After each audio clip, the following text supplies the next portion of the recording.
Hello, Ed.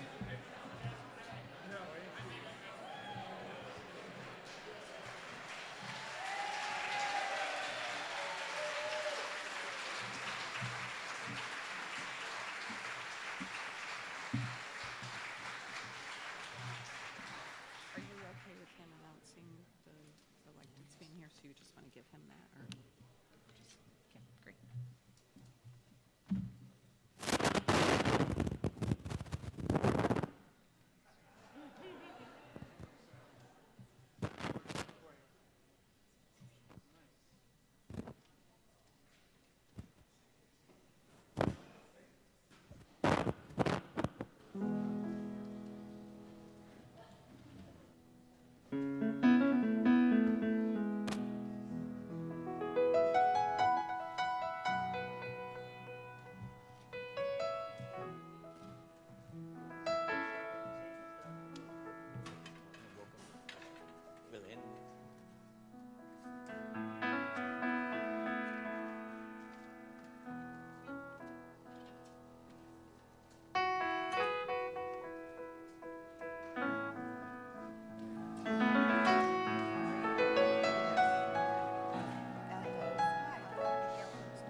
of applause for the DC Labor Chorus.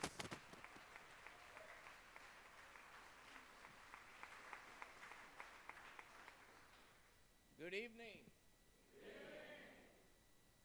It's so good to see you all. Thank you for being here. Thank you. I'm the Reverend Abhijana Manchi, one of the ministers serving Cedar Lane Unitarian Universalist Church. I welcome you to this sanctuary of simple beauty and serenity, resistance and reconciliation. For this event, where we come together to be in solidarity with our immigrant siblings. We begin with an opening reflection adapted from the Reverend Jessica Vasquez Torres. And I am joined by the Reverend Casey Caseman, who is our Montgomery County Interfaith Liaison, the Reverend Sarah Kane from the UU congregation in Fairfax, and Montgomery County members Andrew Friedson, Evan Glass, Gabe Albornoz, and Hannah Mangat, who's a member of the Guru Gobind Singh Foundation Sikh community here in Rockville.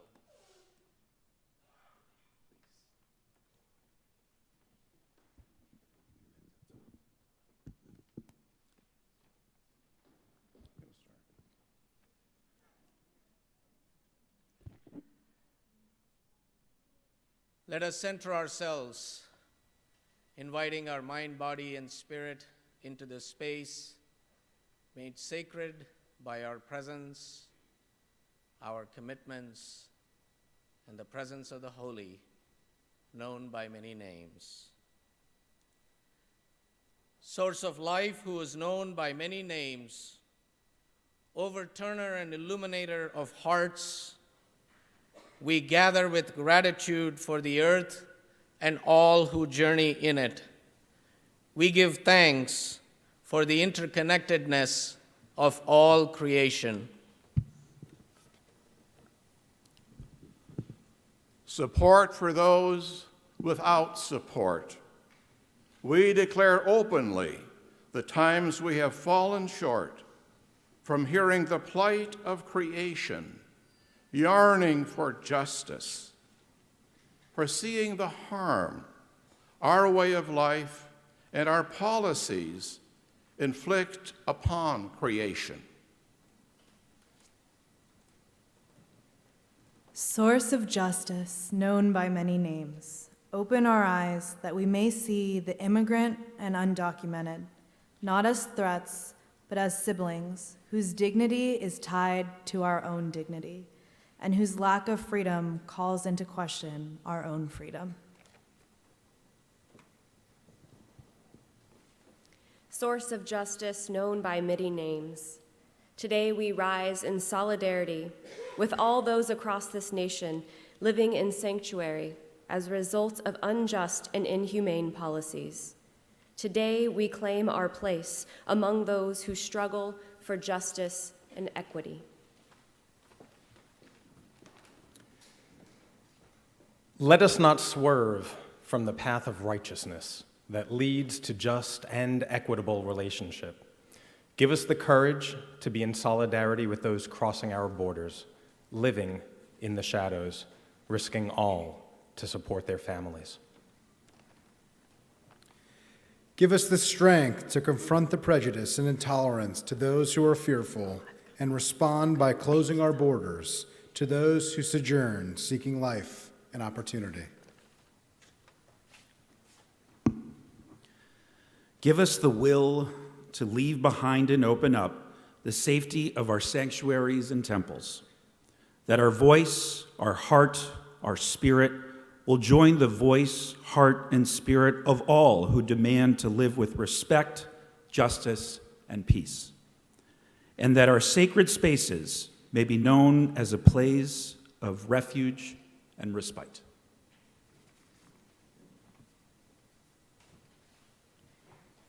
Source of direction known by many names.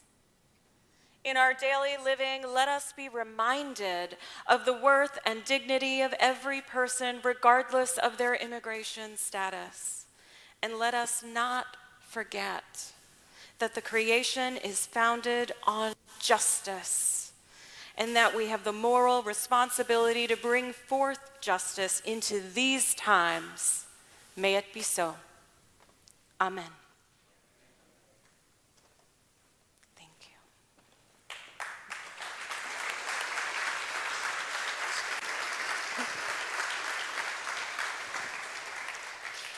Bienvenido, soy la reverenda Katie Romano Griffin. Soy una pastora aquí. Hoy hay no justicia en este país para los inmigrantes, pero nosotros somos el cambio. Welcome. I'm Reverend Katie Romano Griffin. I'm one of the ministers here at Cedar Lane. And we're here today because there is no justice for immigrants in this country. But we are the change. Nosotros somos el cambio.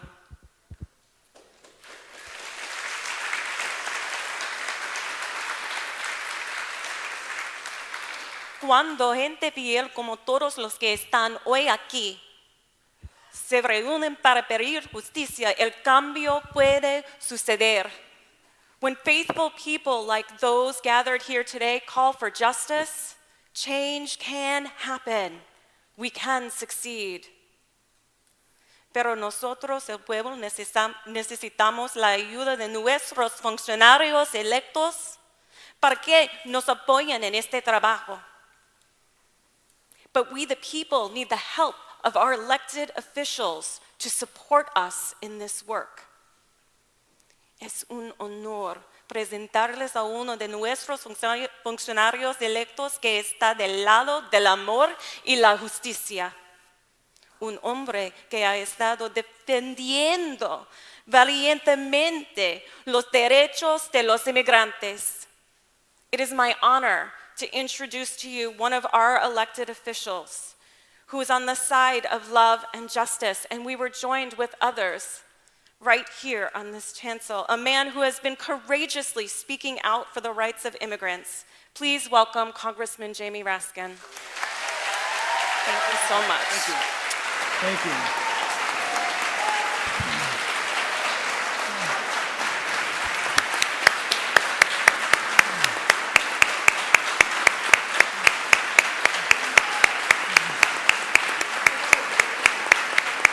Thank you, Reverend Katie. Thank you, Cedar Lane Unitarian Church. Thank you, Elise Bryant and the DC Labor Chorus. Give them a round of applause. The Washington Post did an article about them not long ago, and they interviewed me, and I called them the musical arm of the resistance. Yes. And Elise, you said you're getting new T-shirts printed up. Did you get those with musical arm of the resistance on it? Here we are in the home of the resistance at Cedar Lane. Reverend Abi, thank you for your moral and spiritual leadership and your absolute centeredness, which our community depends upon so much. And generations to come will record that during this extraordinarily difficult passage in American history, that Cedar Lane Unitarian Church really was the home of the resistance and the headquarters of our resurgence and our revival and a sanctuary for people who need help from everywhere. This church.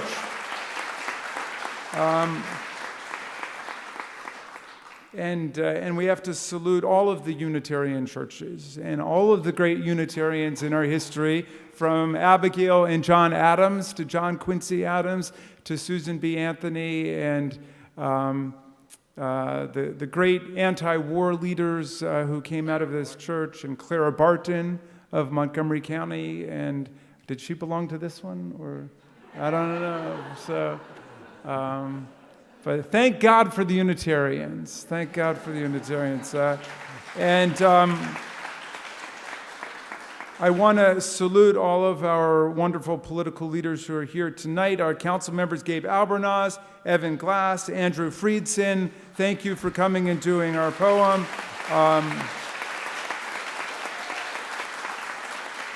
Where is Carla? Carla Silvestre is here from the Montgomery County Board of Education. Hello, Carla. Matthew Lee. From Senator Van Hollen's office, Kathy Mejia Chavez is here. Thank you for coming. And I see Debbie Spielberg representing our county executive, Mark Elridge. Thank you, Debbie. So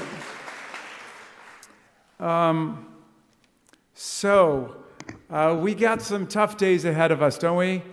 We're really in the middle of it now, but we got the DC Labor Corps on our side. Some people woke up this morning hoping that there were going to be roundups and deportations, but we woke up with our minds set on freedom. And we stopped those deportations for at least 2 weeks.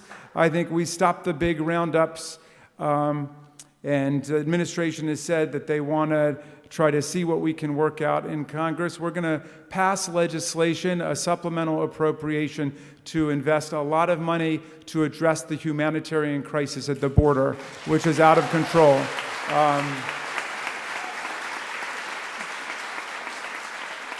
This president has manufactured a terrible crisis by strangling off money that was being used in Guatemala and Honduras and Salvador for social programs, for an investment in economies to keep people there.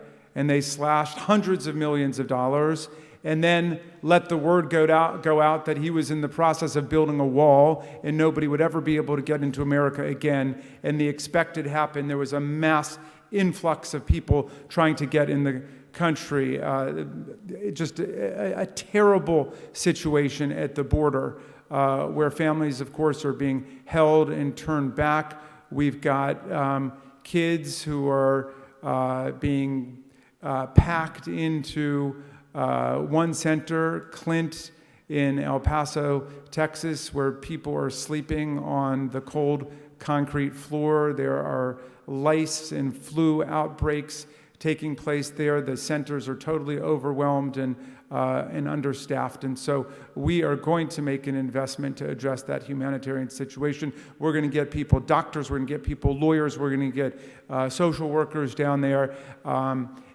we're going to make sure that we make some progress on that this week. And we are going to turn around this dreadful idea of mass deportations and roundups in cities and counties across the country. We are not going to let that happen.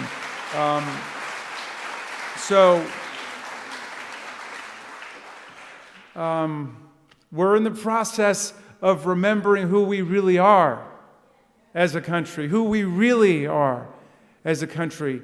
You know, America was founded by people who were fleeing religious and political repression in England. The Puritans who arrived in Massachusetts were like the left wing of the Protestant church, and they were being tyrannized and vilified by the Church of England. And they got to Massachusetts and they were able to exercise their religious worship, and then they did what a lot of the religious groups did when they first got here. They turned around and they started oppressing everybody else.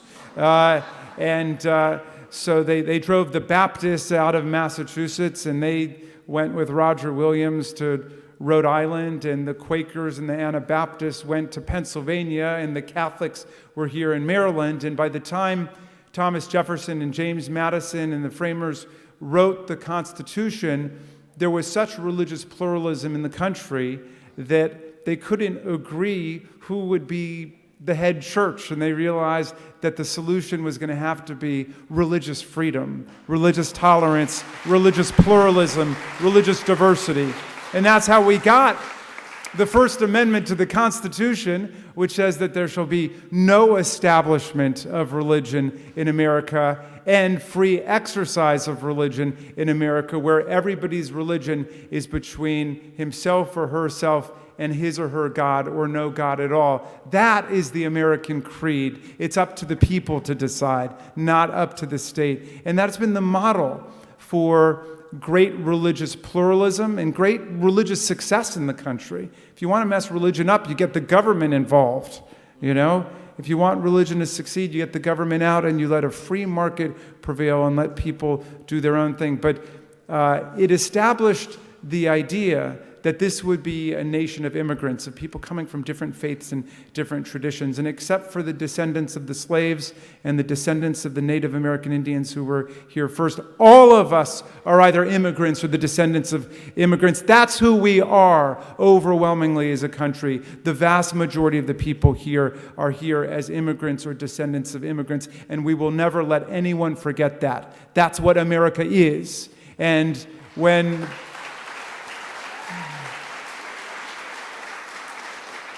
Emma Lazarus wrote her poem, and she was a poor Jewish woman in New York, a poetess, and it was her poem which we will recite to you tonight, but it included the immortal words, "Keep ancient lands your storied pomp," cries she with silent lips. "Give me your tired, your poor, your huddled masses yearning to breathe free, the wretched refuse of your teeming shore.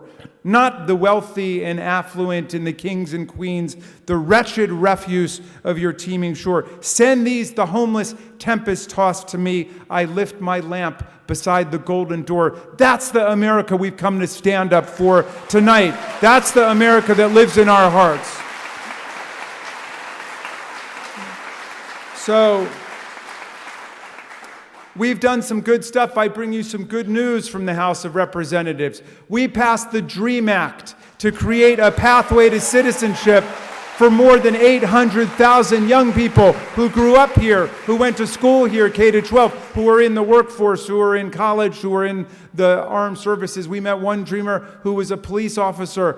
It is time to let these young people get on with their lives. We tell the U.S. Senate tonight, pass the DREAM Act, pass the Promise Act for the TPS holders. Let's get America moving again.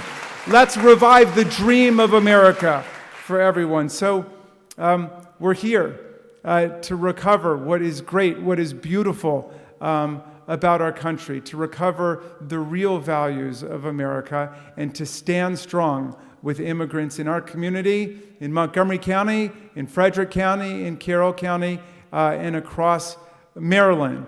We are people who raise our hands in support of the immigrants. And this is a congregation which exemplifies a passionate commitment to making sure that everybody has a home here. So that's what we're doing here tonight. I'm thrilled that all of you came out on very short notice. Kathleen Connor, my district office director, is here. I don't know, Kathleen, where you are. What day did we announce this? Was it yesterday or the day? Thursday, okay. A couple of days ago, we said we were going to do it. So we thank you all for your civic vigilance and your democratic alacrity. We're going to get through this hard time. We're going to get through together. And when we make it through, we're going to be much stronger, much greater than we ever were before. Thank you very much.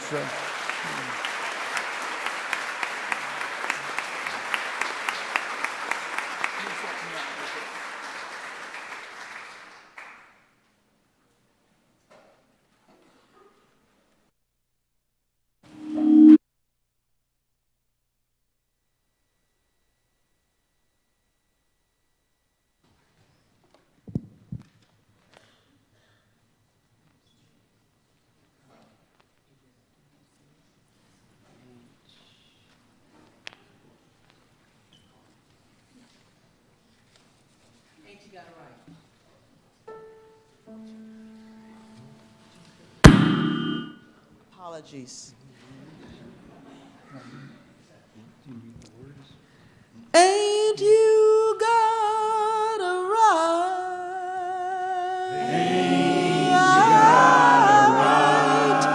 Ain't you got a right?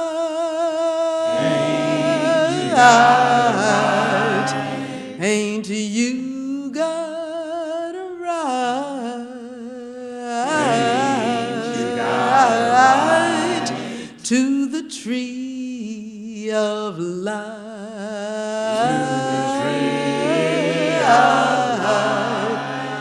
You can tell all of my sisters.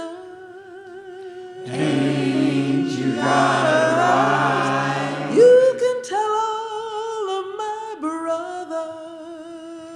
Ain't you got it right? You can tell it to the world.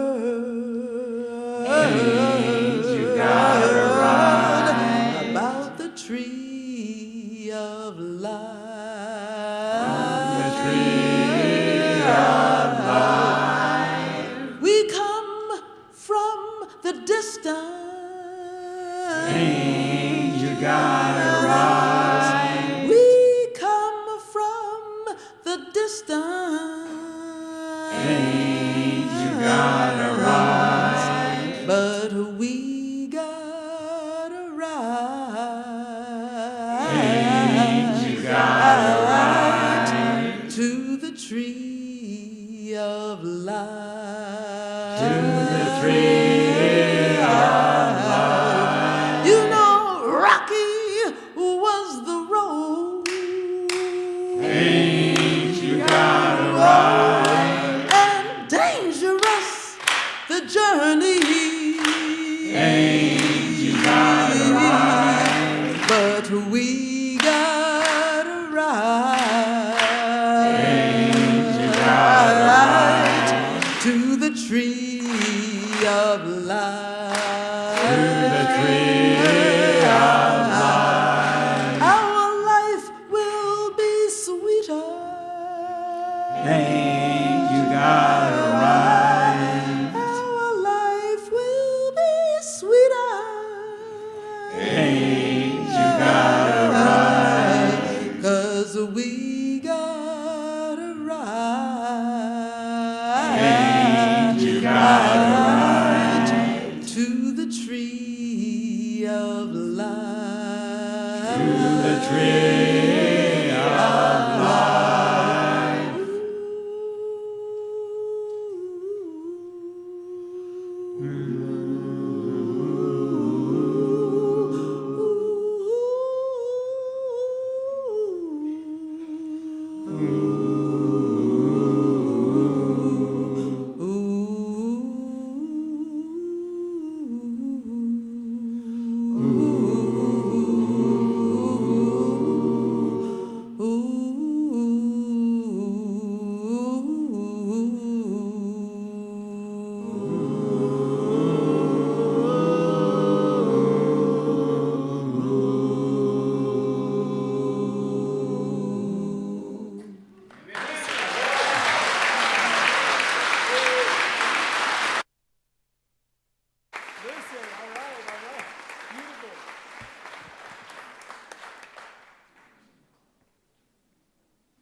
So, what do we say to the Senate? Pass the DREAM Act. Let's say it together. Pass the DREAM Act. Pass the DREAM Act.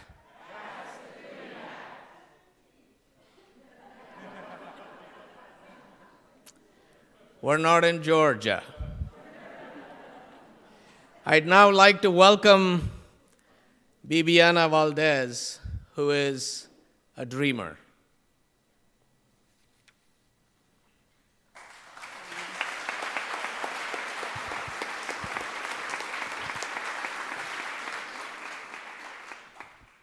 Good afternoon, everyone. Thanks for being here tonight. My name is Bibiana Valdez. I am a dreamer and a DACA student, or a DACA recipient. DACA is Deferred Action for Childhood Arrivals. I came to the United States at the age of 9 in 2004. I migrated with my mother, a single parent.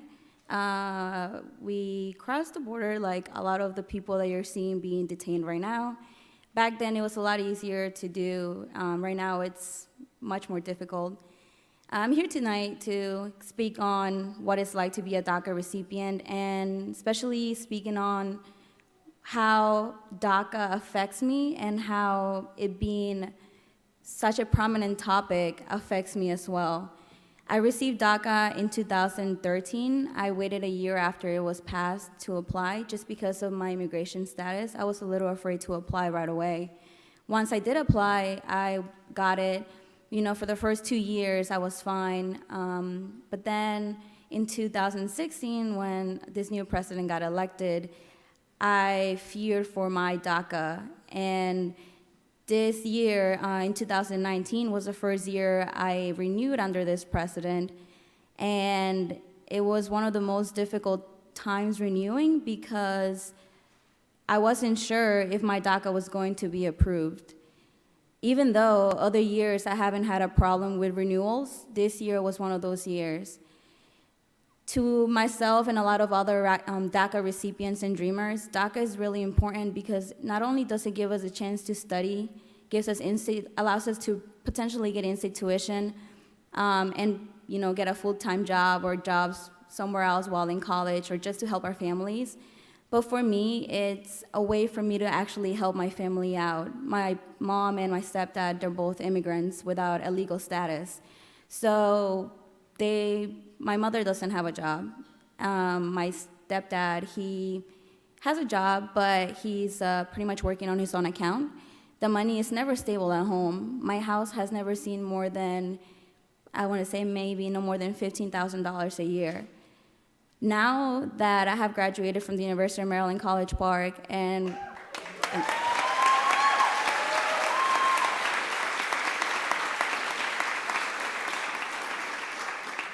I graduated in 2018 with a bachelor's degree in electrical engineering and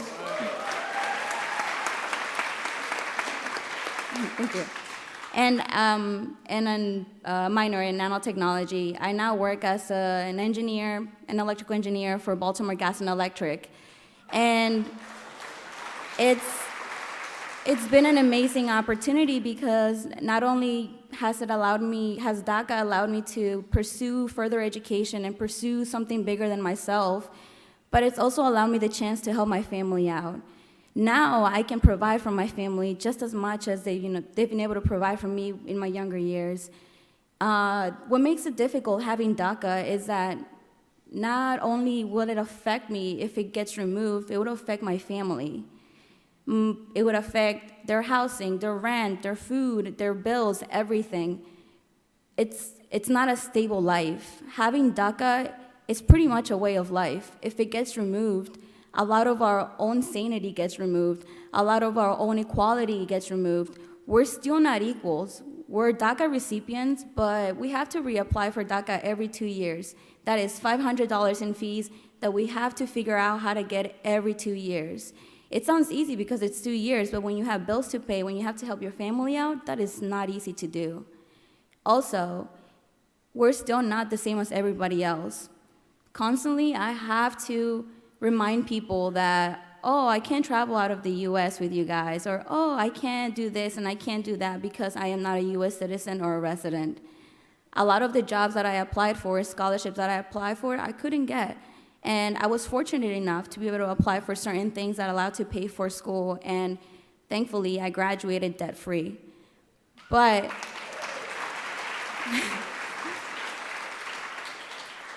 I want to say that is all luck. I got really lucky. I have a lot of friends who are DACA students and are in immense debt. Some of them who couldn't even, I had to go to community college, and some of them are still in community college because they can't pay for a full 4-year university, or they can't completely work, or excuse me, be a full-time student because they have to work to help their families out. And so DACA is, again, it's not just something that we want to have just because, we want to work. It's because we want to be a part of this country and give back to it just as much as it has been given back to us. We're not here to steal people's jobs. We're working just as hard as other people are. We are not rapists. We are not bad people. We've worked hard to get to where we are. I crossed the border, 15 years ago? And that didn't stop me. People told me I couldn't go to college, but DACA was one of those things that allowed me to do so. And if an immigration reform or a DREAM Act that is extended to Dreamers and DACA students gets passed, I am more than sure that the communities and especially the DACA Dreamer community, is going to do a lot to make sure this country moves forward and becomes one of the best countries in the world.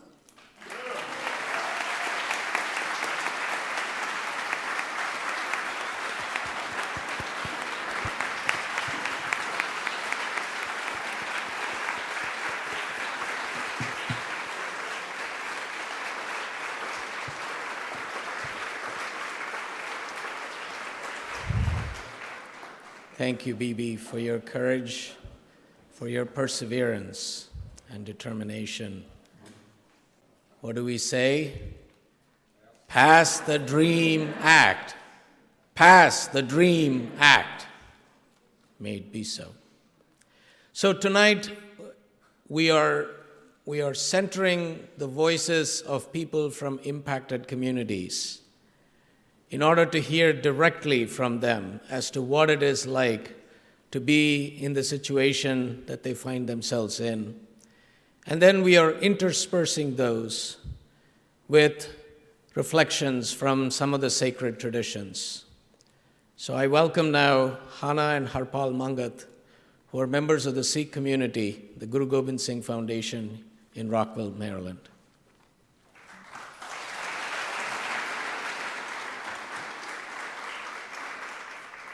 Good evening, everybody. In Sikhism, we use the greeting Vaheguru Ji Ka Khalsa, Vaheguru Ji Ki Fateh, which roughly translates to that any victory of ours is actually a victory of God's. Tonight, I am here to share a prayer from the Sikh tradition.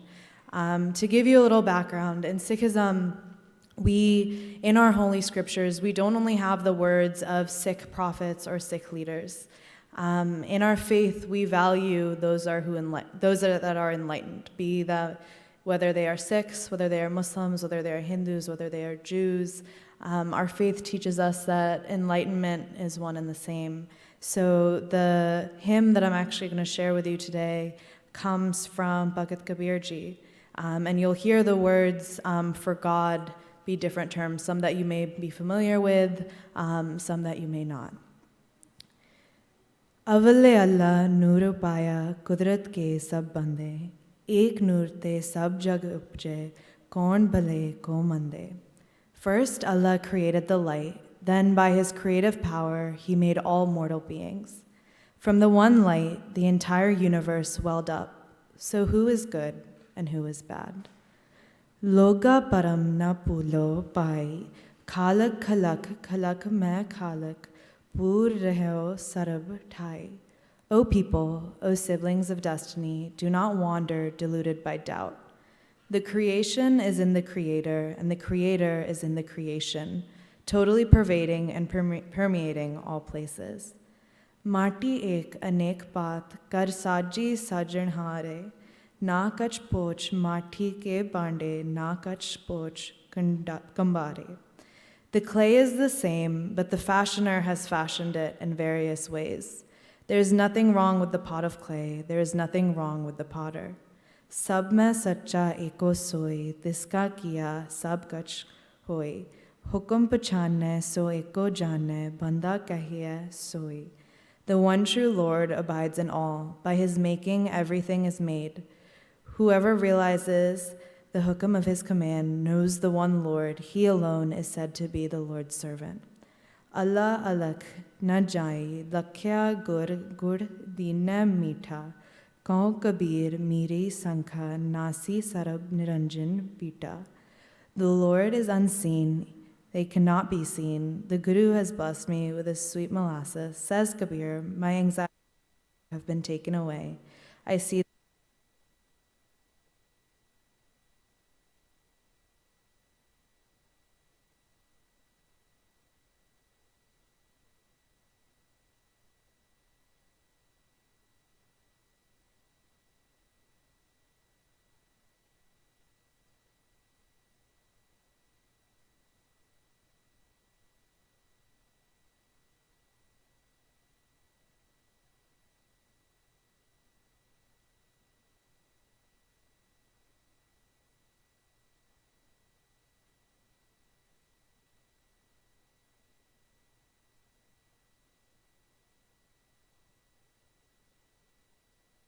had to leave India in 1892 because he was plotting against the British. He arrived in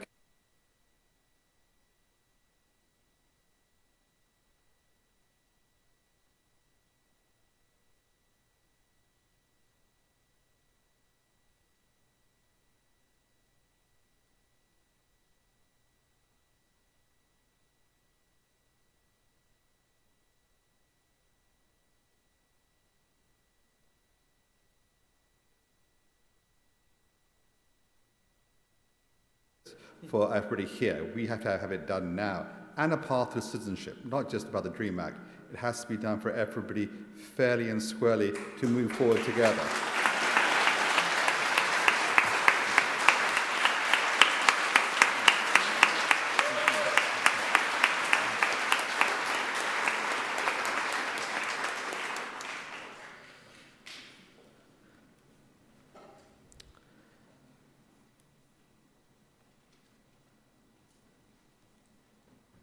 On December 10th, 2018,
a living sanctuary. So let us welcome Doña Rosa.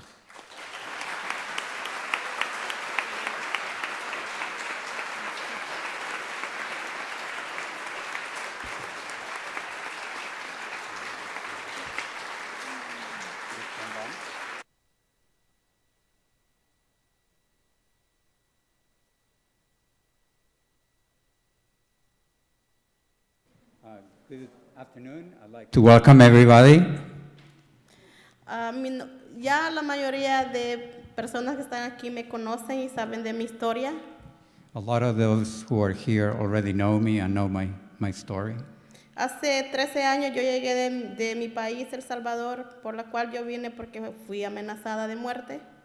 I came 13 years ago from El Salvador, and I came here because I was threatened. My life was threatened. Y gracias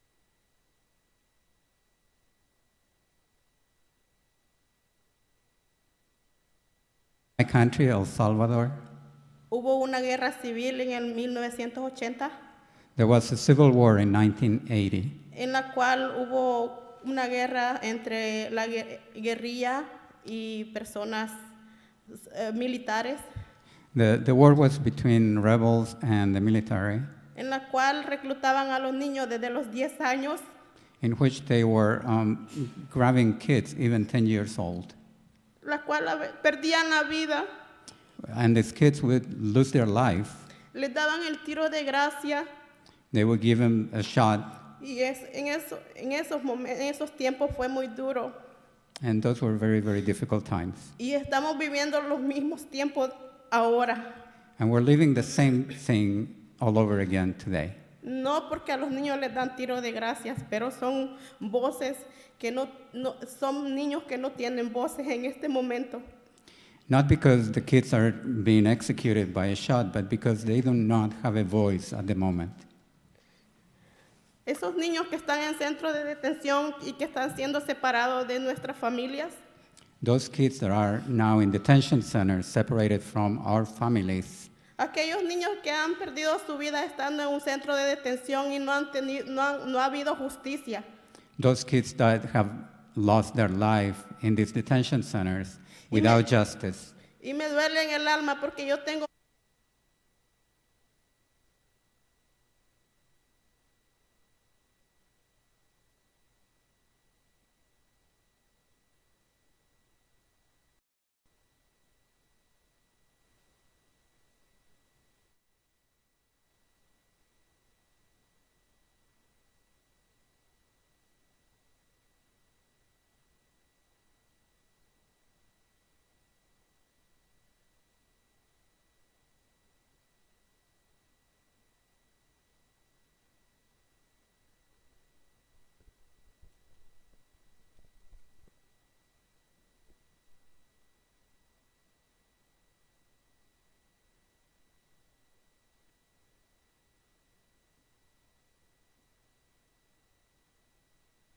representantes y gobernadores del país, que los invite a cambiar, a decir, ya es justo para que haya una reforma migratoria al camino a la ciudadanía para todas las personas que estamos aquí indocumentadas, más los Dreamers y los TPS, y también aquellas personas que tienen permiso de trabajo. I asked Mr. Raskin and everybody in government to please talk about getting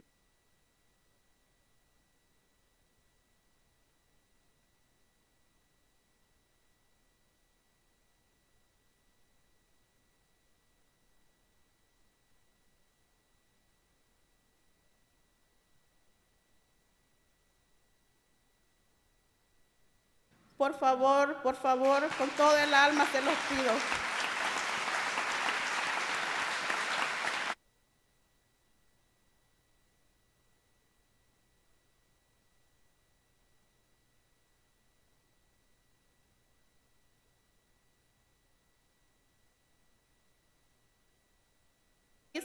No solo El Salvador ni Guatemala, es todo a nivel mundial.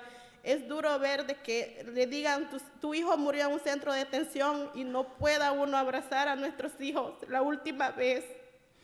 I am a mother, and this is happening not only from people from El Salvador or Central America, but it's really happening worldwide. And it's such a sorrowful situation to think about being a mother and not being able to hug your kid right before they die. Les pido al final de este evento, o no sé si en este momento, que haya un minuto para esos niños que han muerto en los centros de detención. She's asking for us to give 1 minute for those kids that have lost their life in detention centers.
Gracias. No les pido por favor que llamen a las personas representantes, gobernantes, que ya no hayan más centros de detención en las cuales estamos perdiendo nuestros hijos y nuestras familias, que haya una reforma migratoria justa para todas las personas, porque somos humanas y merecemos respeto, que los traten con dignidad. Muchas gracias. Thank you.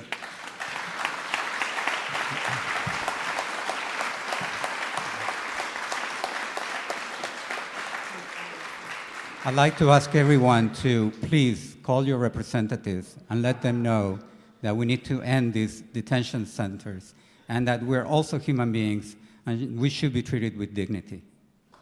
Gracias.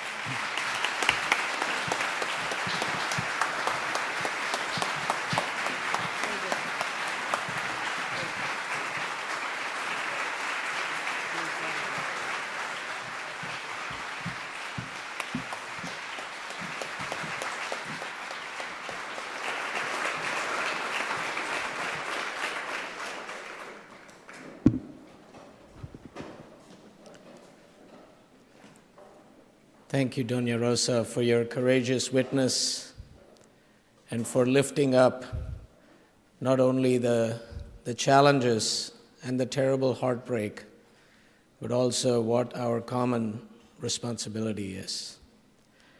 I'd like to welcome my friend Gompo Yeshe with the Kunzang Palyul Choling Temple on River Road here in Bethesda.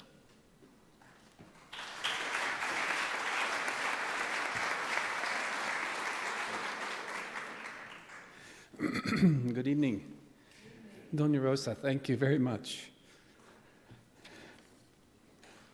I'm always nervous talking in front of people. So if I say that, maybe it'll go away. The Mahayana Buddhism was a development in Buddhist thought 2,000 years ago that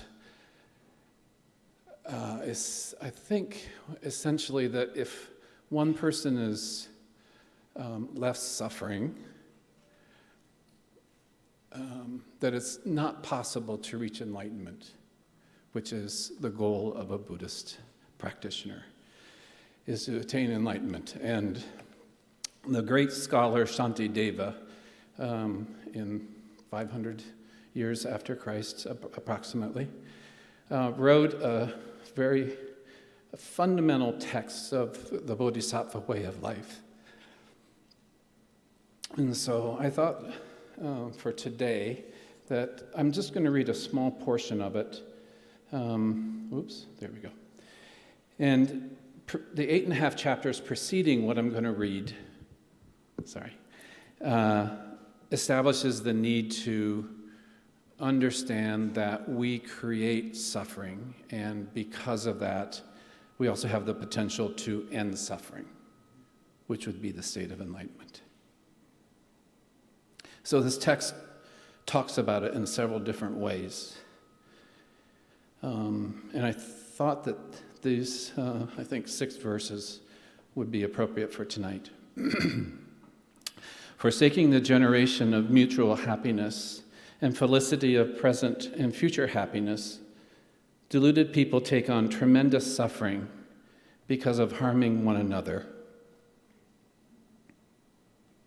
If the whole range of adversities, sufferings, and fears in the world arises from grasping onto self, what is the use of grasping to me? Without forsaking one's own self, one cannot avoid suffering, just as without avoiding fire, one cannot avoid being burned. Therefore, in order to alleviate my own suffering and to alleviate the suffering of others, I give myself up to others and accept others as my own self. So, O mind, my mind, your mind, make this resolve. I am bound to others. From now on, speaking to our minds, you must not be concerned with anything but the welfare of all sentient beings. By this effort, may all sentient beings be free of suffering. May their minds be filled with the nectar of virtue. In this way, may all causes resulting in suffering be extinguished, and only the light of compassion shine throughout our realms. Thank you.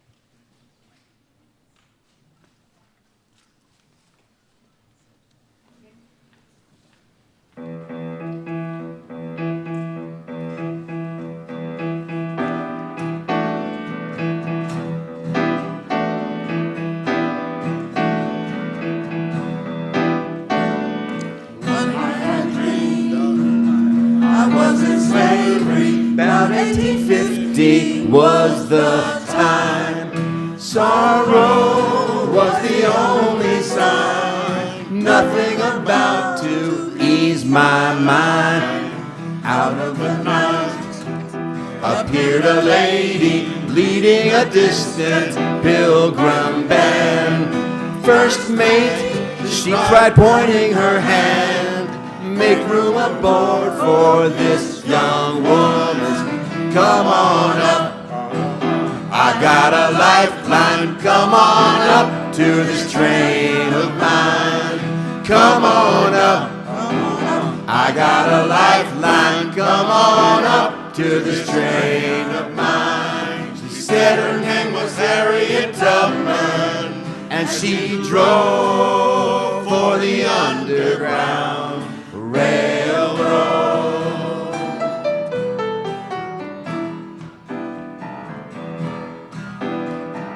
Hundreds of miles we traveled onward, gathering slaves from town to town, seeking every lost and found, setting those free who once were bound. Somehow my heart was growing weaker, fell by the wayside, sinking sand. Firmly did this lady stand. She lifted me up and took my hand, singing, come on up, I got a lifeline. Come on up to this train of mine. Come on up, I got a lifeline. Come on up to the train of mine. She said her name was Harriet Tubman, and she drove for the Underground Railroad.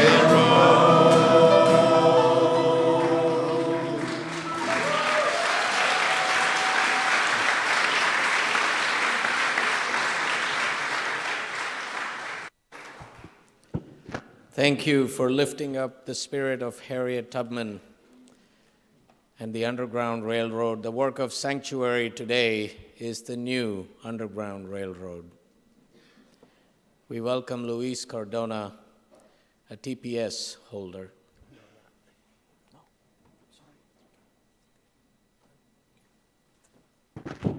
Good evening. First of all, thank you, Congressman Raskin, for putting together this event, and to the Unitarian Church community. Thank you so much for putting this event together. As a U.S. citizen of Puerto Rican descent, obviously I stand in a very unique position of privilege, being automatically a citizen by birthright. But I come here today just kind of acknowledging the fact that beyond our necessary support for the DREAM Act, for the Promise Act, for the support of DACA, as our sister Doña Rosa said, we can't forget all the TPS community. And another thing for us to really think about too is that 5 years ago, we invested a significant amount of money in the Northern Triangle in particular. with the intent of helping to reduce the migration of children and families. And unfortunately, as we've always historically seen, when we invest without really strategically thinking about how we're investing, this contributed to further militarization in the Northern Triangle. I can't think of a better example that what has happened in Guatemala, in areas like Petén, where thousands of Mayan indigenous families have been displaced. As the military shows up into the communities and they're like, what are you doing here? They're like, well, we're here to protect you. Protect you from what? Protect us from what? Here to protect you from the gangs. But we have no gangs in this community. So why are you here? Most of us did know too painfully the history of Central America and how corporations, international corporations, have always exploited the natural resources of these countries. Know that unfortunately sometimes they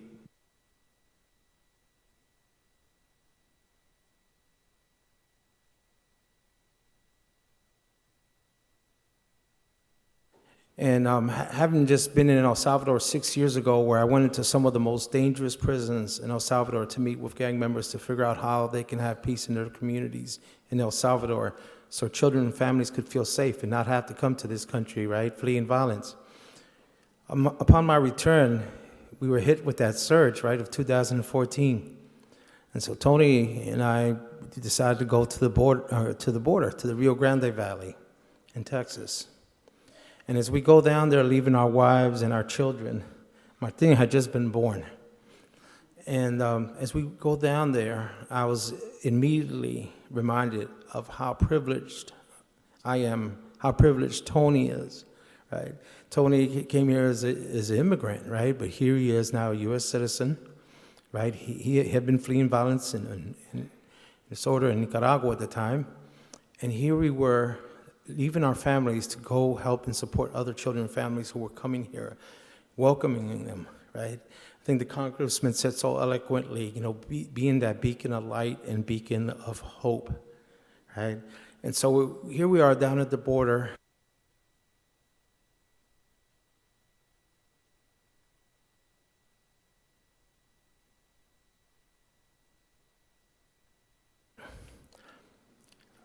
I've spoken at different church gatherings about this migration and what it means for us, for people, as people of faith.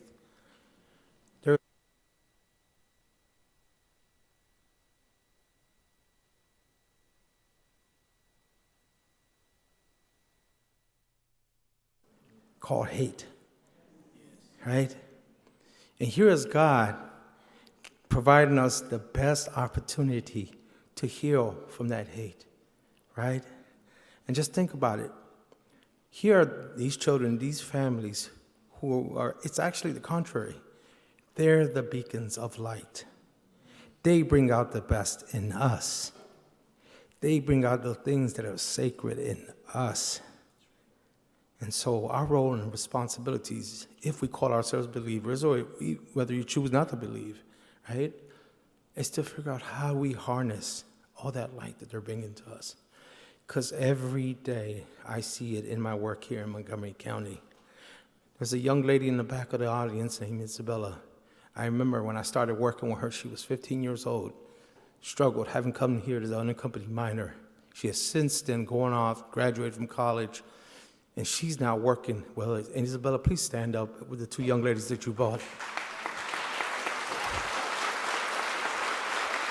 And so Isabella now gives back to the other young people, the other young immigrants that come here as well.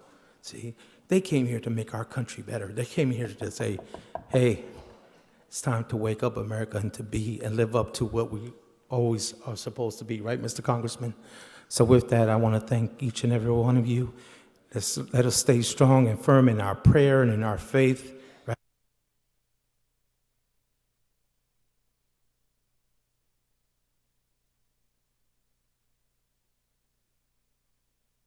Colonize or whatever, we stand here on the shoulders of our ancestors and we look to them for their guidance and wisdom and up to the Great Spirit so that He may guide us as we move forward to make this a right and just world. It's on us. Thank you. Bless you.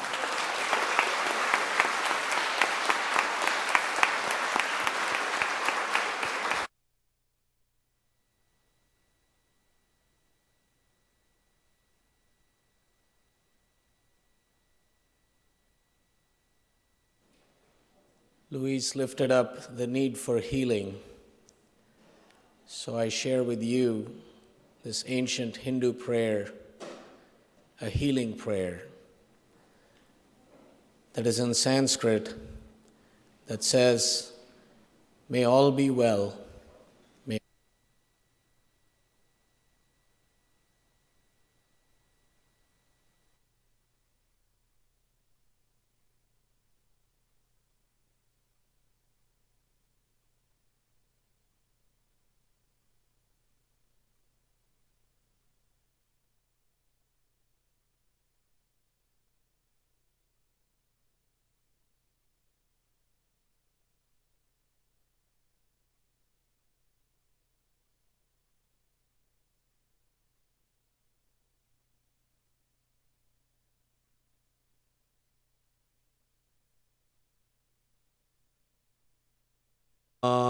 Shantir Bhavatu Sarvesham Purnam Bhavatu Sarvesham Mangalam Bhavatu Sarve Bhavantu Sukhinah Sarve Santu Niramayah Sarve Bhadrani Pashyantu Ma Kaschit Dukkha Bhag Bhavet Om Shanti Shanti Shanti Om Shanti Shanti Shanti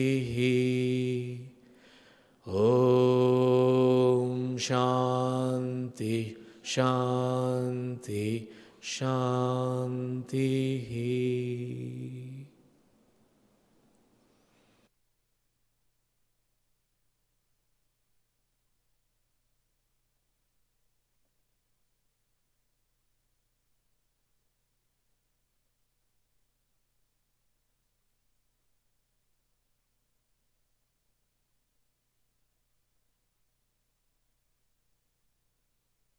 Here in Montgomery County.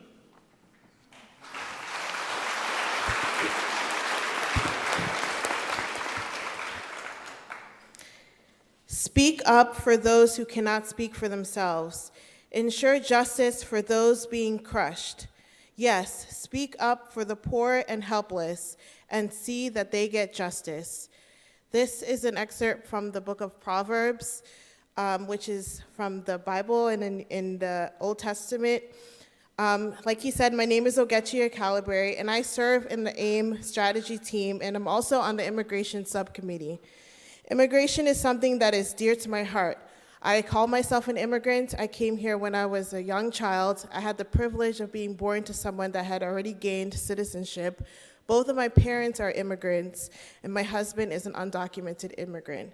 The immigration struggle is something that I live with each and every day. I talk about immigration because I believe in speaking up and lifting up voices of those that are helpless. It's a core value for my faith, and it's a core value that I try to live out every day. Just as the proverb says, I choose to speak out for those that cannot speak for themselves. I believe no justice can exist when immigrants are used as pawns. The decisions made have affected my family, but not just my family, my neighbors and friends. As an immigrant who was simply lucky enough to be able to be a naturalized citizen, I believe it's terrible to separate families, whether it's at the border, through ICE detention, or in jails. They face the issues that they face are affected by discriminatory immigration practice that affect people of all races. There are immigrants that are being targeted that are Black, that are Hispanic, that are Asian, that celebrate all religions. This immigration problem has many faces, and I've seen them all. I've had the privilege of actually participating in a convening just a few weeks ago, and I saw people like me that had great futures, that were lawyers, that were doctors, that were the typical exemplary immigrant, and the people that had blue-collar jobs, just like my husband, who works 2 jobs cleaning a gym and an office building. It doesn't matter if you're a law student or if you're a cleaner. Your value is purely that of, you have high value. I'm sorry, I'm getting emotional. It angers me that I've grown up in a country that has a talk that they talk, but fails to walk the walk. It angers me that well-meaning citizens choose to look the other way when their neighbors, the people that are part of the fabric of our community, the thread that weaves us all together, are being discriminated against. It angers me. I choose to use that anger to hopefully help bring about justice. The latest news of targeted ICE raids sickens me. I have met people who have left war-torn areas or sought asylum in their country because of sexual or religious persecution.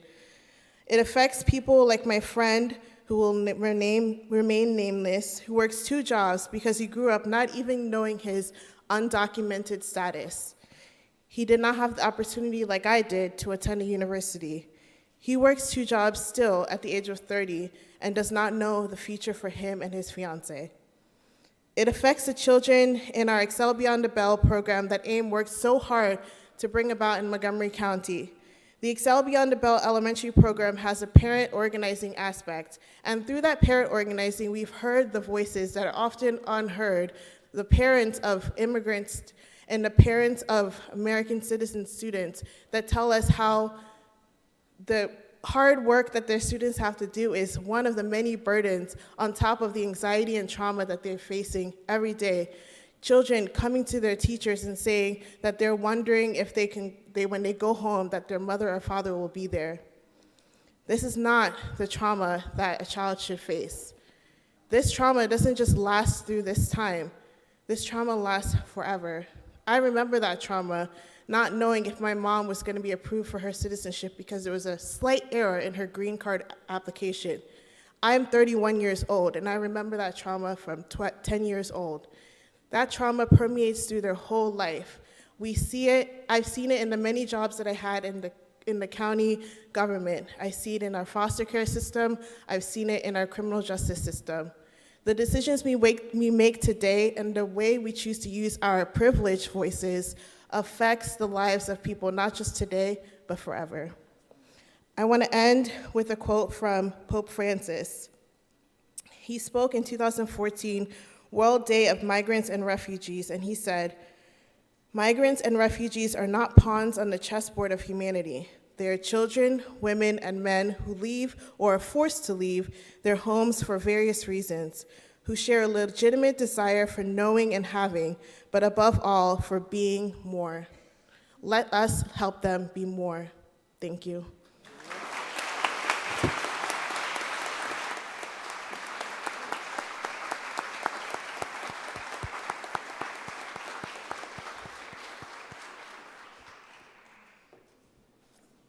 We welcome Rabbi Jeremy Crudell from Congregation Mahar in Washington, D.C.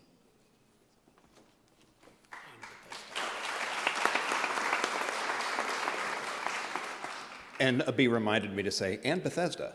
My office is downstairs.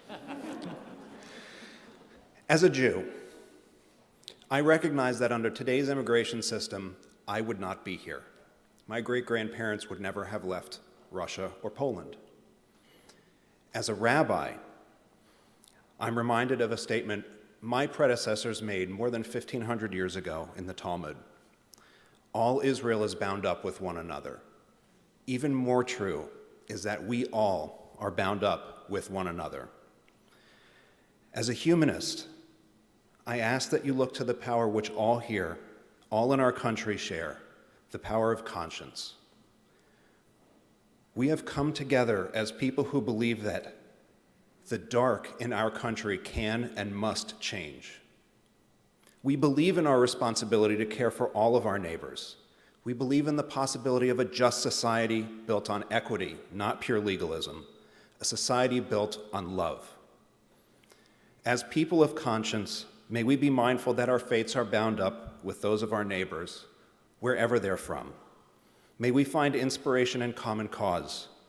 May we work to build power together for justice, true justice based on equity and the fundamental worth of each person, for our immigrant neighbors, for our refugee neighbors, for our asylum-seeking neighbors, for all of those with whom we are bound in common humanity, wherever they may be, and especially those trampled upon by the present state of our federal government's executive branch.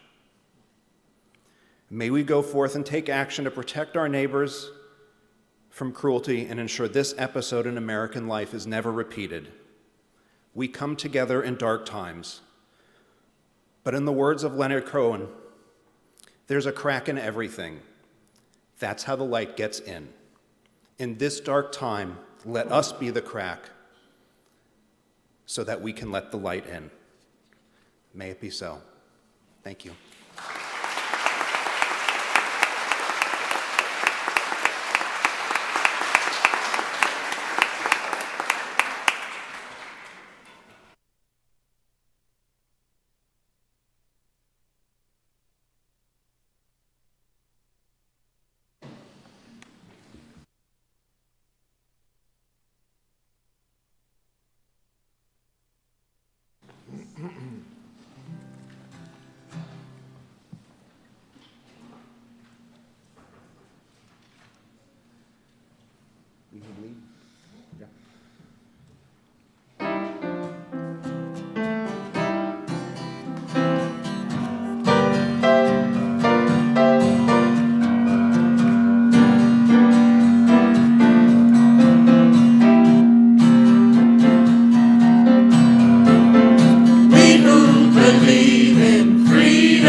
We who believe in freedom cannot rest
We who believe in freedom cannot rest until it comes. We who believe in freedom cannot rest, cannot rest. We who believe in freedom cannot rest until it comes.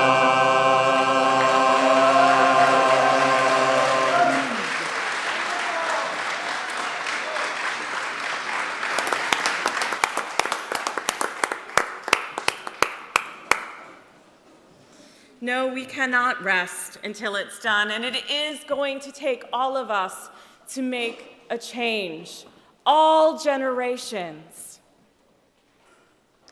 So as we move into this time in our program where we hear from more community leaders, we're going to be hearing from community leaders of many ages. As John Legend says in his song, Glory, we need the wisdom of the elders and the young people's energy.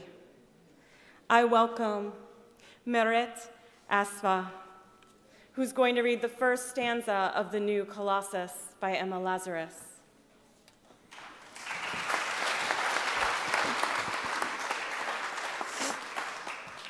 Not like the brazen giants of Greek fame, with conquering limbs astride from land to land.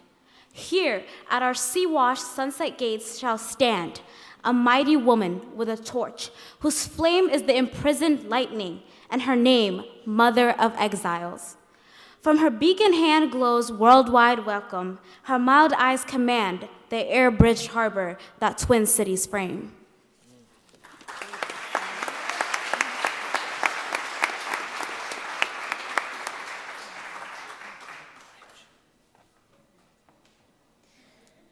Representing tonight both Faith in Action and the Congregation Action Network, which is the network in which Cedar Lane is a part of, that is helping us in our sanctuary work.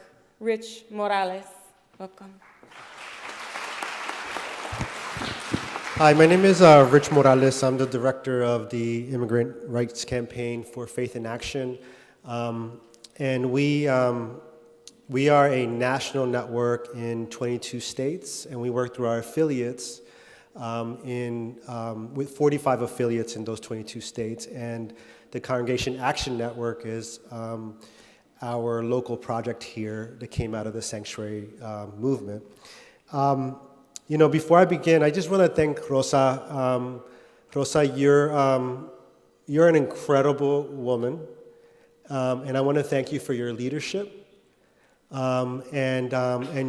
have guided us through this entire process, and so thank you for everything that you're doing to defend yourself.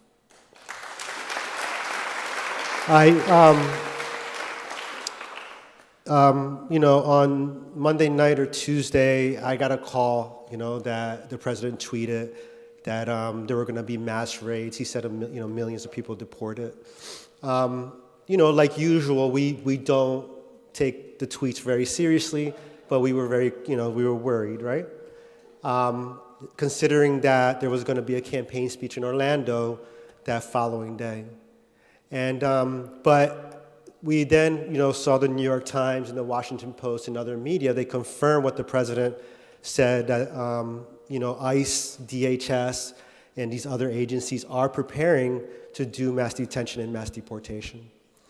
And the horrible part of it, it's already really horrible, but that they were going to target families and entire units of families and deport them as quickly as possible from the country. And I want to, I invited my family to be here with me tonight. I don't think they've ever seen me do this work in 6 years, and I just want to thank you all for being here. My mom is here, and my sister, my little beautiful niece, my awesome son, he's going to be 13 on Tuesday, and my beautiful wife, Sara, is here with me as well. And I thought it was important for them to be here to because of who's being targeted, that my family be here as well. And so I got a lot of calls on Wednesday, and people were like, what we're going to do, Rich, And I said, let's take a breath, right? And I told everybody what I'm about to tell you, but we were here, right? Election night of 2016. I was on the phone after all day knocking on doors in Florida.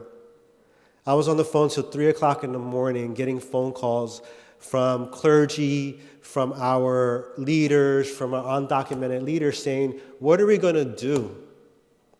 What are we going to do? And what was most important about those conversations was that our undocumented leaders said, how are we going to defend ourselves? Right? What are we going to do to defend ourselves? And part of the work that we did to try to learn how we're going to defend ourselves from mass detention and mass deportation is the sanctuary movement that was created here. One of them was created here in the Washington, D.C. area. And through that movement, what we decided was important is that, one, that we have sanctuary congregations like Cedar Lane ready to take in families like Rosas. Number two is that we're teaching each other our rights if ICE comes to our door or stops us on the street, right? We also set up teams that are going to rapidly respond if ICE comes into our neighborhoods. There were many other things that we did, right? And we have over 1,000 congregations around the country ready to do sanctuary, whether it is to take people in or it is to support a sanctuary congregation. We train literally thousands of people around Know Your Rights. Around the country, there are 20 rapid response hotlines and networks that various organizations are running around the country. So when people came to me on Tuesday and said, what are we going to do? I said, we know what to do. We're ready.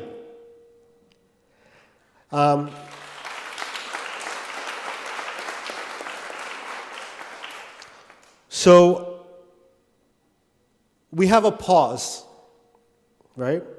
The president said he got a call from Nancy Pelosi and that he's going to stop for 2 weeks. We need to remain vigilant and ready to respond, because those 2 weeks could be 2 days, right? There were rumors that there were raids last night. We haven't been able to confirm it here in the Washington, D.C. area. But we need to remain vigilant and ready to respond. What we plan to do as a Congregation Action Network here locally is to do Know Your Rights trainings here in this county, in Washington, D.C., and in Northern Virginia. If you are not part of a team that's ready to respond, I encourage you to join a team that's going to respond to the raids. What we want to do is have hundreds and hundreds of clergy here in D.C. and in the other cities that are going to be a target for detention and deportation. We're asking clergy to be up front and ready to respond immediately to the crisis that's going to happen. And I encourage us all to be there with our clergy. And Congressman Raskin, I also want to challenge you to be up front and to be leading as well as these raids are happening here in Montgomery County. Thank you.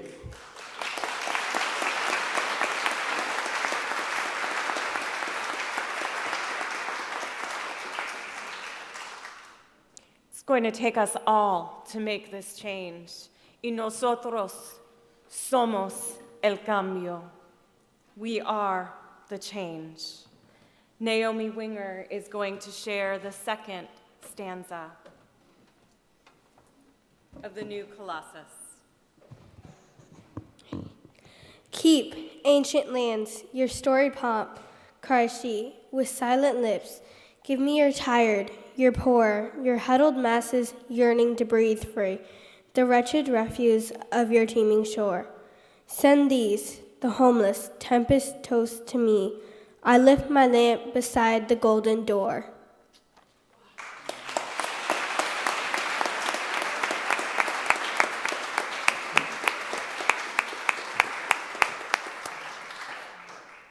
Representing Casa, Ana Martinez.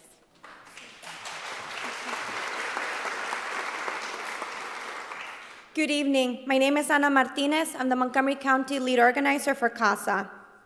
I remember a few years back when we had another rape scare.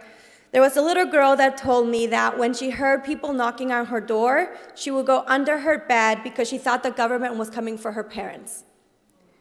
This is not okay. No child or family should have these thoughts. Trump is preparing for the 2020 election. And how he's preparing is by increasing fear and pain within our community. I'm asking you to fight back. The same way that he's preparing, let's make sure that we are organized, ensure that our side is more powerful.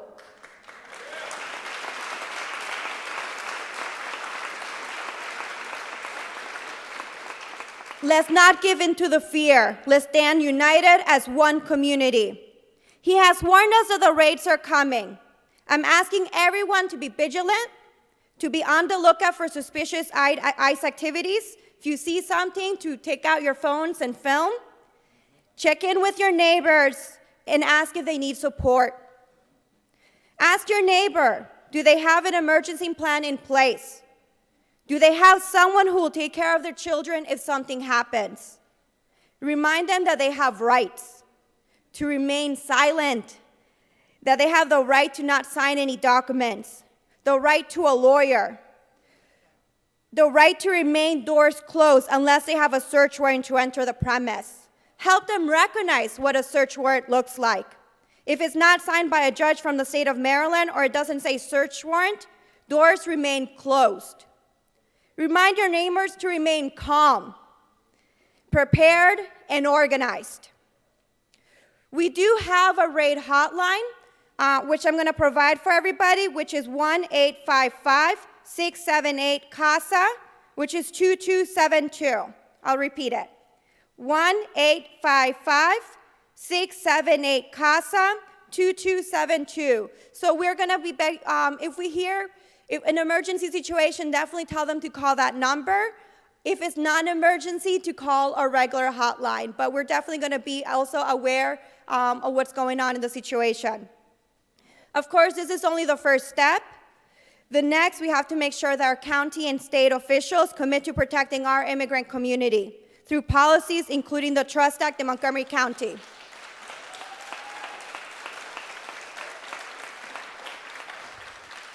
The Trust Act is to ensure that local police officers are not detaining people for ICE, as well as we continue to ask Congress to defund ICE and pass policies that will protect our communities.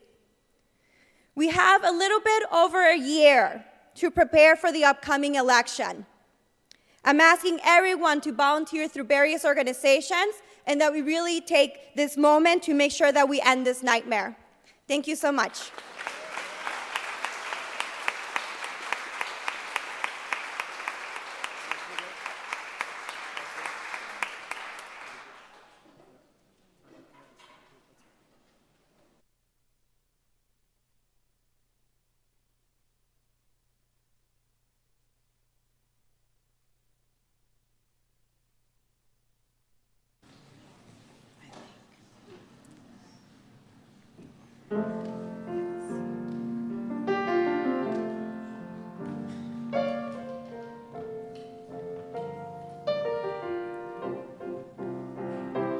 We need the Buddhists and the Baptists, Quakers and Catholics too, atheists and agnostics, Muslims and Jews. We need people of all nations, all colors and all creeds.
socialists and the anarchists, pacifists and the humanists. Every culture and community takes black and white and brown. Times we don't see eye to eye, but we stand on common ground. Gonna take us all to make a change, take us all to win the peace. Gonna take us all in the streets, gonna take us all, gonna take us all to make a change, take us all to win the peace. Gonna take us all in the streets, gonna take us all, gonna take us all, gonna take us all.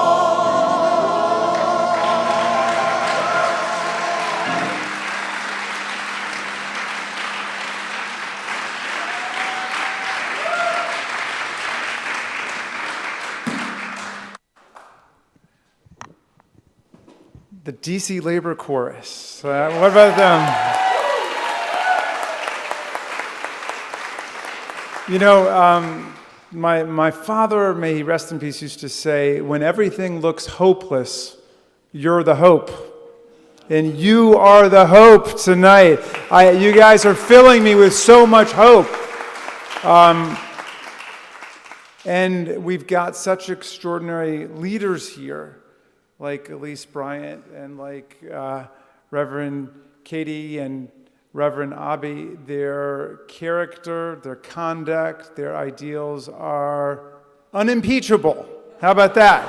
Unimpeachable.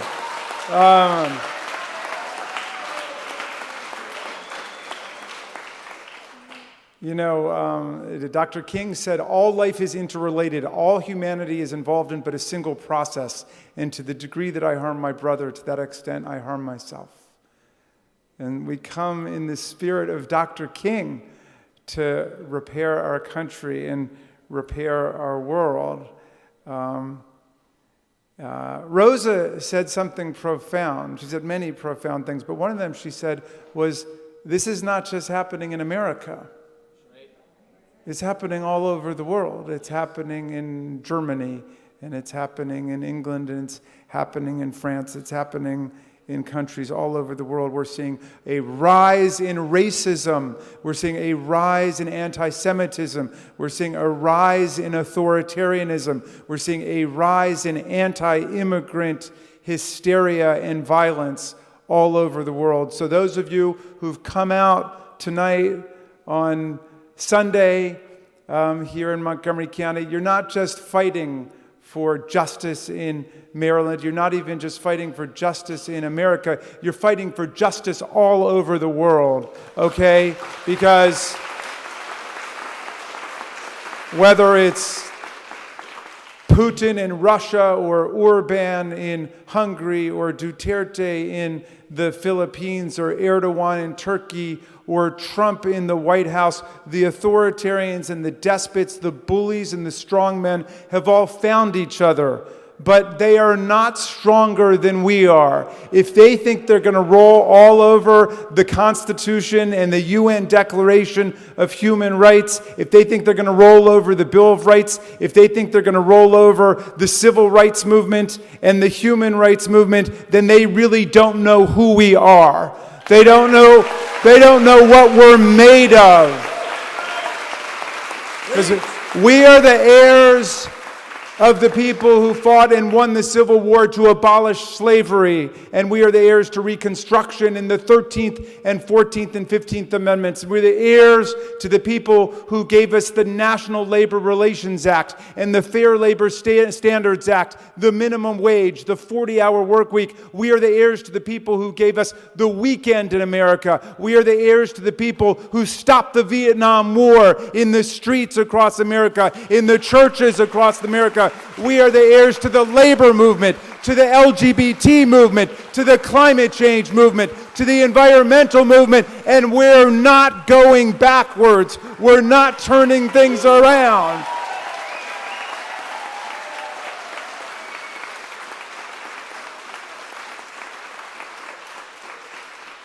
My friends, we're going to pass the DREAM Act, and we're going to make it soon, and we're going to pass the Promise Act for the TPS holders. We are going to move forward to pass comprehensive immigration reform in the United States of America.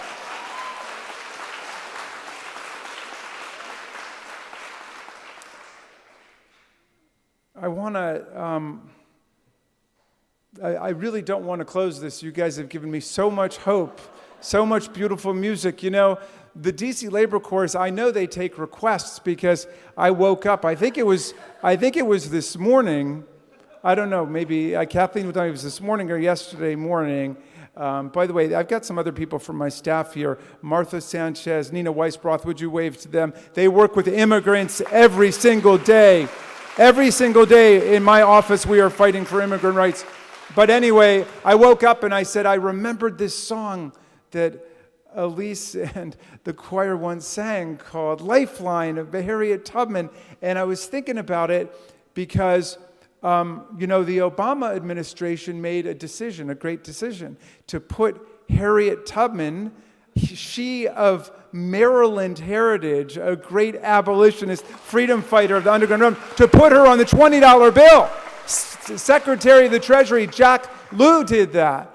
And President Obama did that. And then they announced last week, the Trump administration, they weren't going to put Harriet Tubman on the $20 bill. They couldn't get around to that. They could try to round up and deport 10 million people, but they didn't have the wherewithal to put Harriet Tubman on the $20 bill. So I started thinking about that song that I once heard you guys sing.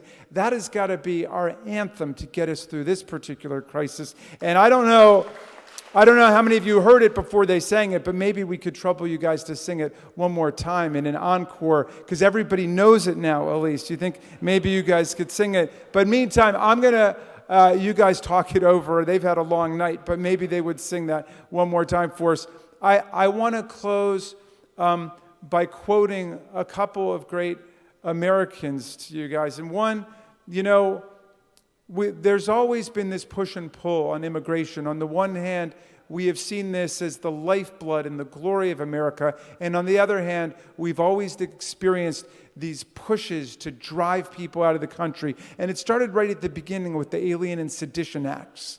And it was a big struggle between the two parties, between the Federalists who pushed the Alien and Sedition Acts, and between the Jeffersonian Democratic Republicans who fought against it. And a lot of their politicians and newspapers were being arrested and thrown out of the country.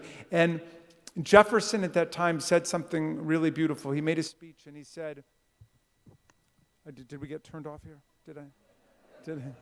Well, anyway, you can hear me. But Jefferson said, a little patience, and we shall see the reign of witches pass over, their spells dissolve, and the people, recovering their true sight, restore their government to its true principles. It's true, in the meantime, we are suffering from debt and war, but we must have patience until our luck turns, because this is a game where principles are at stake. A message to you from Thomas Jefferson, okay? And here's one from the great Frederick Douglass, born an hour away from here on the eastern shore at the Wye River Plantation, a slave who escaped to freedom to become a great leader in the Civil War and in the Reconstruction. And Douglass wrote these words. He said, if there's no struggle, there's no progress. The struggle may be moral, it may be material, it may be moral and material, but there must be struggle. Power concedes nothing without a demand. It never has, and it never will. There's a message to you from Frederick Douglass, a fellow Marylander tonight.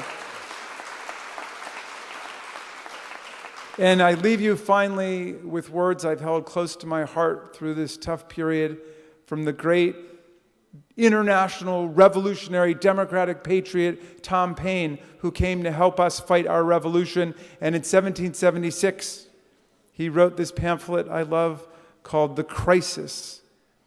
And I see my friend, State Senator Susan Lee, has joined us. Please salute State Senator Susan Lee. and Judge Chung Pak.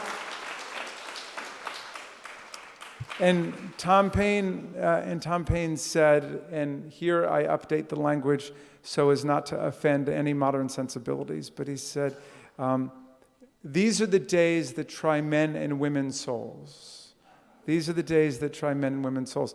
The summer soldier and the sunshine patriot will shrink at this moment from the service of their cause in their country. But everyone who stands with us now will win the love and the favor and the affection of every man and every woman for all time. Tyranny, like hell, is not easily conquered, but we have this saving consolation. The more difficult the struggle, the more glorious in the end is our victory. That victory will be ours. Keep fighting and keep organizing, and thank you for coming.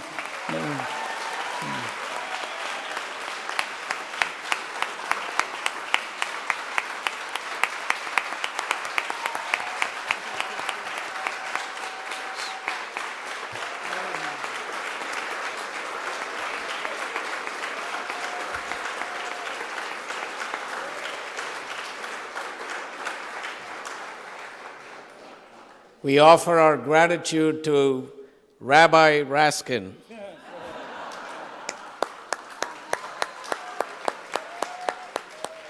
For your prophetic leadership, vision, and your willingness to stand with and be part of the revolution. Thank you. Thank you. I also offer my gratitude, deep, deep gratitude, to all the members of Cedar Lane and our staff who pulled this together with such incredible grace in such a short period of time, and also members of Congressman Raskin's staff who worked closely with us to make this event possible. Thank you. Thank you. And of course, deep gratitude to members of the DC Labor Chorus. Thank you. Do you want to give them a chance to sing one final one? Yes, yes. So when Congressman Raskin lifted up Reverend Dr. King, I remembered this quote from his speech, Beyond Vietnam, A Time to Break the Silence, that he gave on April 4th, 1967 in Riverside Church. He said then, "We are now faced with the fact that tomorrow is today. We are confronted with the fierce urgency of now. In this unfolding conundrum of life and history, there is such a thing as being too late. This is no time for apathy or complacency. This is a time for vigorous and positive action.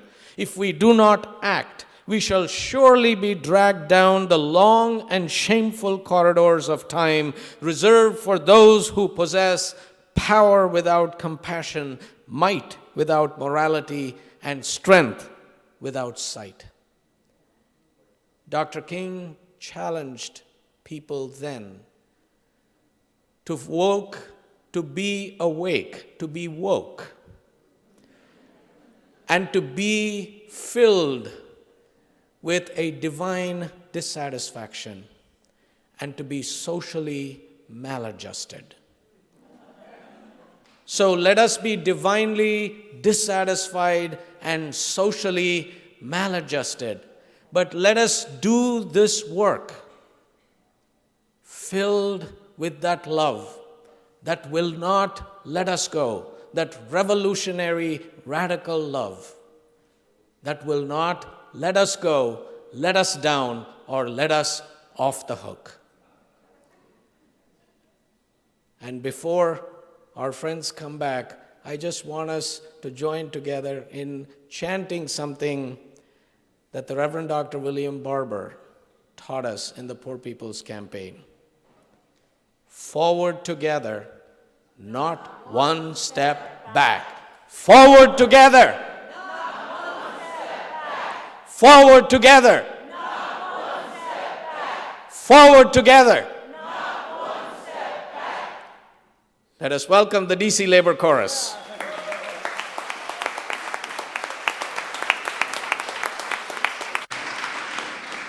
About the time that Jamie had the inspiration to ask us to sing this song, we were in the middle of a conference called the Great Labor Arts Exchange. And I thought, Jamie's they're texting me in the middle of the night. Okay, he asked for it. And Avi's texting me, and we get these. These are the songs we want. I want to close with this, though, Jamie, because it was inspired by your chant, all for one for all, stop the shutdown, stop the wall. Okay? And this was inspired, Peter Jones was inspired from that rally, and he wrote this to the tune of Dona Nobis Pacem. Donald's no good, we should impeach him.